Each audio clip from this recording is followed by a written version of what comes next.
What if I told you that in 1992, a man created an entire tea plantation empire in Assam that existed only on paper, yet convinced hundreds of investors to pour crores into buying shares of tea gardens that never existed?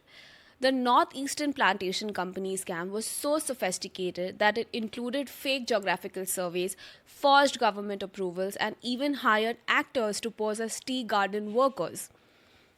This is the story of how Raman Saikia created one of the most elaborate agricultural investment fraud, using his insider knowledge of tea industry to build a phenomenal empire worth 25 crores.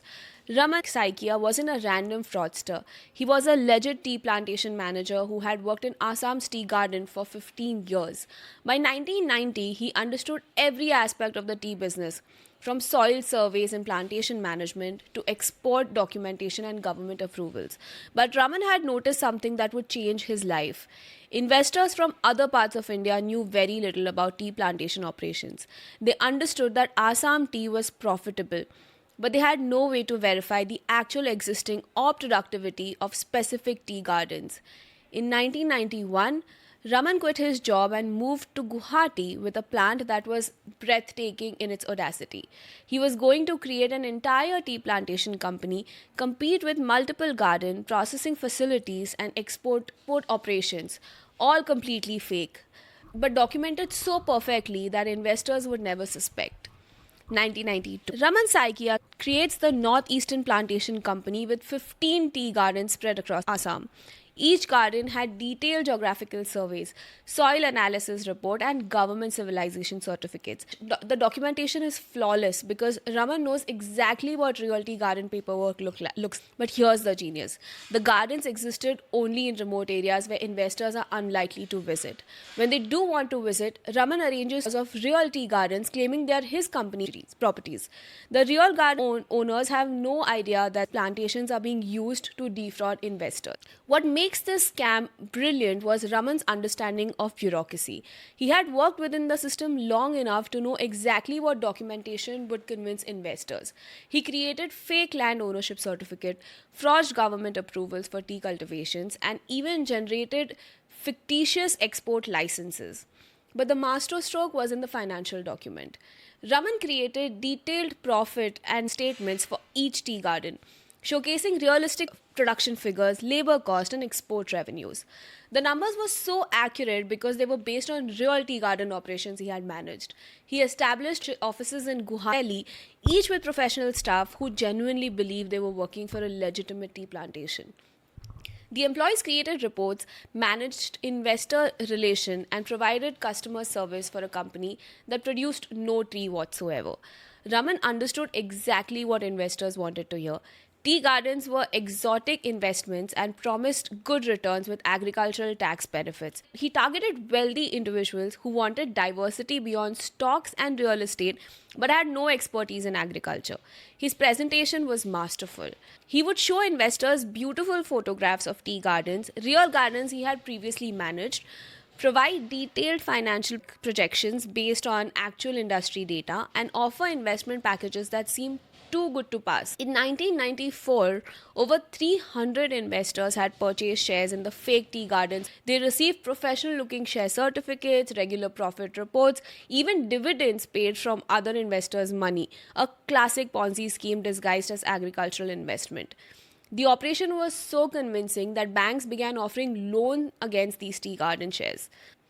Government officials visited Raman's office and found legitimate looking business operations. Even tea industry associates recognized Northeastern Plantation Company as a legitimate member.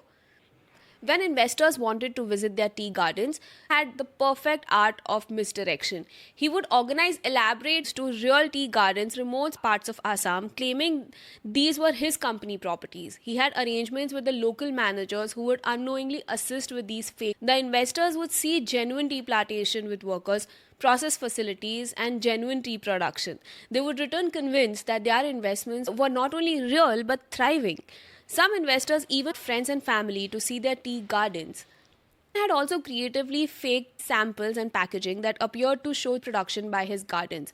He would send these samples to investors as a proof of production, even though the tea was purchased from legitimate producers and repackaged. The sophistication reached its peak with fake export documentation. Created false shipping manifests showing tea exports to international buyers, complete with foreign exchange earnings that looked absolutely legitimate to investors.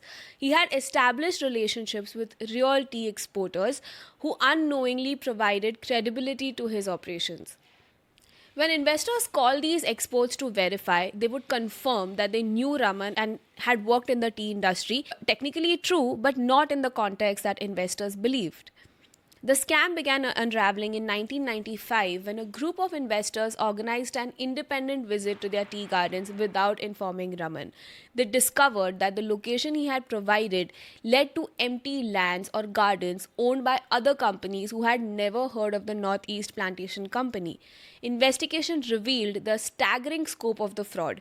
15 fake tea gardens, 300 plus defrauded investors, 25,000 losses, and an operation so sophisticated that it had fooled banks, government officials, and industry associates for over 3 years.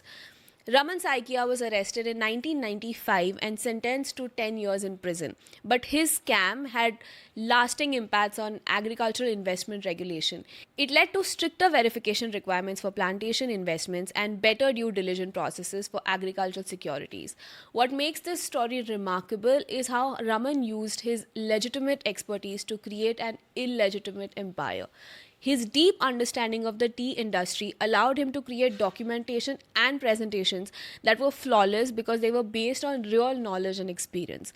The Northeast Plantation Company scam demonstrates how insider knowledge can be weaponized for fraud, creating schemes so sophisticated that they fooled experts within the same industry. It also shows how geographic isolation and investor ignorance could be exploited systematically. Today, agricultural investment schemes are subject to much stricter verification requirements, including mandatory site visits, independent audits, and government certification processes that make similar frauds much more difficult to execute. The case remains a landmark study in the agricultural fraud and insider knowledge exploitation, reminding us that expertise can be a double edged sword when combined with criminal intent.